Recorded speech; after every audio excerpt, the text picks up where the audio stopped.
কিছু সংখ্যক সৈন্য সেনাপতি সে তারা ছোট ছোট বসতির উপরে আক্রমণ করে বসতি দখল করে নেয় এবং বসতির লোকদেরকে গোলাম বানিয়ে নেয়, যাদেরকে পরবর্তীতে বিক্রি করে দেয়। এরপর অ্যামলেট একটি বসতির উপরে আক্রমণ করে তাদের সবাইকে বন্দী করে নেয়। সেখানে একটা জাদুকর মহিলার সাথে অ্যামলেটের দেখা হয়, যার দুইটি চোখই নেই। সে অ্যামলেটকে চিনতে পারে। মহিলাটি বলে যে, তোমার কাকাতো ভাই ফিওলারের ছেলে আমার চোখ অন্ধ করে দিয়েছে।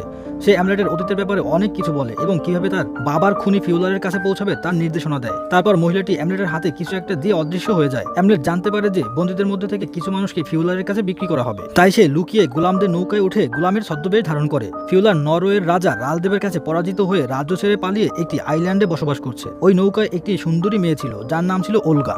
এরপর যখন ওরা নৌকা পথে আগে যাচ্ছিল তখন সমুদ্রের তুফান ওঠে। ওলগা নৌকা থেকে পড়েই যাচ্ছিল, কিন্তু অ্যামলেট তাকে বাঁচায়। এভাবে পানিপথে আগে যেতে যেতে ওরা একটি আইল্যান্ডে পৌঁছে যায়। এটা সেই আইল্যান্ড যেখানে ফিওলার রাজত্ব করছে।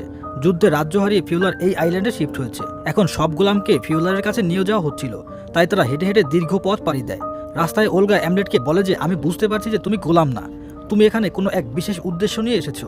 তখন অ্যামলেট সবকিছু সত্যি কথা ওলগাকে বলে দেয়, কারণ নৌকায় ওদের সাথে ভালো একটা সম্পর্ক তৈরি হয়েছিল। অ্যামলেট বলে দেয় যে সে কে এবং এখানে নিজের কাকা ফিওলারকে মেরে বাবার হত্যার প্রতিশোধ নিতে এসেছে এবং তার মাকে মুক্ত করতে এসেছে। এরপর ওদের সবাইকে রাজার সামনে পেশ করা হয়।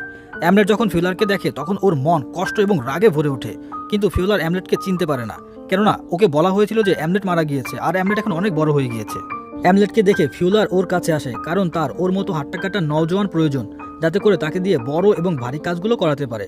এখানে অ্যামলেটকে দিয়ে মজদুরি করানো হয়, দিন রাত ওকে দিয়ে কাজ করানো হয়। অ্যামলেট ওর মাকে খুঁজতে থাকে, কিন্তু ওর মা রাজ্যের মধ্যে বন্দী, তাই সে কাজের বাহানায় রাজার ঘরে প্রবেশ করে এবং দেখতে পায় যে ওর মা হচ্ছে বর্তমানের রানী, যে কিনা রাজার চুল আশ্রয় দিচ্ছে। এটা দেখে অ্যামলেটের খুবই দুঃখ হয়। সে নিজের মাকে যে কোনো মূল্যে এখান থেকে মুক্ত করতে চায়। রাতে যখন সে তার মাকে মুক্ত করার জন্য উপায় খুঁজছিল, তখন সে একটা ফক্স দেখতে পায়, যা তাকে ইশারা করে তার পিছনে ডাকছিল।